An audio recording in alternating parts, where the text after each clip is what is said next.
Pernah gak sih lu jadi orang gak enakan? Yang lagi pengen istirahat, tapi kalau ada yang minta tolong dikit, pikiran lu langsung ribut. Aduh, kalau gua nolak, nanti dia sakit hati gak ya? Padahal yang minta tolong itu cuma nitip spidol ke meja sebelah. Iya, sesimpel itu. Tapi tetap aja otak lu overthinking level dewa. Belum lagi skenario kehidupan. Lu diundang ke acara yang lu gak mau. Gak ada energi, gak ada waktu. Tapi lu tetap berangkat. Bukan karena lu pengen. Bukan juga karena wajib. Tapi karena lu takut bikin orang lain kecewa. Dan ironisnya, lu pulang malah kecewa sama diri sendiri. Banyak orang bilang, orang gak enakan itu lemah. Padahal, enggak. Justru, sensitivitas mereka itu kayak radar wifi. Tapi khusus untuk baca perasaan orang lain. Psikologi menyebutnya hyper-empathy sensitivity. Sensitifnya bukan main. Saking sensitifnya, orang lain gerak dikit aja, lo langsung mikir, waduh, gue salah apa? Padahal, orang itu cuma ngusap rambut. Dan lucunya, kebiasaan ini tuh biasanya nggak muncul tiba-tiba. Semuanya dimulai dari masa kecil, dari kalimat sakti orang tua Indonesia. Udah, jangan nyusahin orang. Atau versi hardcore-nya, diem ya, jangan ribut, banyak orang capek. Akhirnya, lu tumbuh dengan skill level 100 dalam hal minta maaf untuk hal yang bukan salah lu. Psikologi menyebut ini learned guilt. Rasa bersalah yang dipelajari, rasa bersalah yang nempel kayak lem Korea. Nggak salah juga sih, itu justru bikin lo jadi orang yang hati-hati, lembut, dan peduli.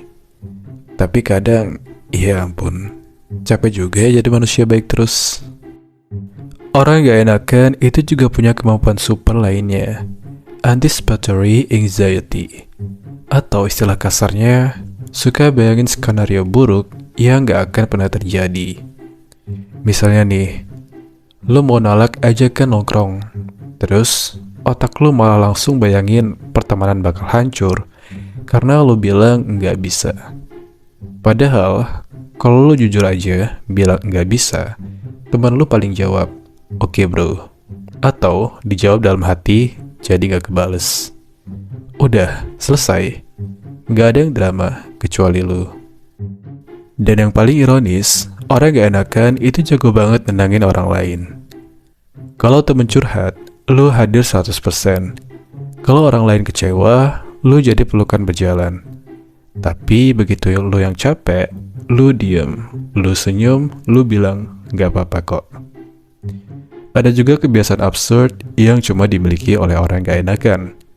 Mereka berpikir 27 kali sebelum bilang enggak, dan 28 kali sebelum bilang iya.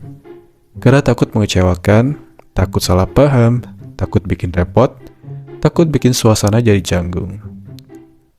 Akibatnya, mereka sering ikut terbawa arus, padahal hatinya pengen ke arah yang beda.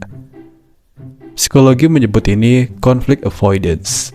Orang Indo menyebutnya, ya udahlah, terserah. Kalimat nasional orang gak enakan. Tapi, tunggu dulu, ada sisi keren dari semua ini. Orang gak enakan itu punya kemampuan membaca suasana yang luar biasa. Mereka tahu kapan harus diam, kapan harus mundur, dan kapan harus jadi penengah. Psikologi menyebut ini social intuition. Itu bukan kelemahan, itu kecerdasan sosial tingkat tinggi. Mungkin lo gak sadar, tapi banyak orang nyaman di dekat lo justru karena sifat lo itu. Tapi tetap aja, ada peringatan kecil buat lo. Kalau lu terlalu gak enakan, lama-lama lu bisa hilang arah. Hidup lu jadi ditentukan oleh perasaan orang lain, bukan oleh keinginan lu sendiri. Dan itu bahaya. Pelan-pelan bisa bikin lu kehilangan suara, kehilangan batas, kehilangan diri lu sendiri. Jadi, ini langkah pentingnya. Mulailah bilang enggak tanpa drama. Belajar pasang batas tanpa merasa berdosa. Dan ingat, Orang yang benar-benar sayang sama lu gak akan marah cuma karena lu menjaga diri lu. Menjadi orang gak enakan bukan berarti lu aneh, bukan berarti lu kurang tegas, bukan berarti lu salah.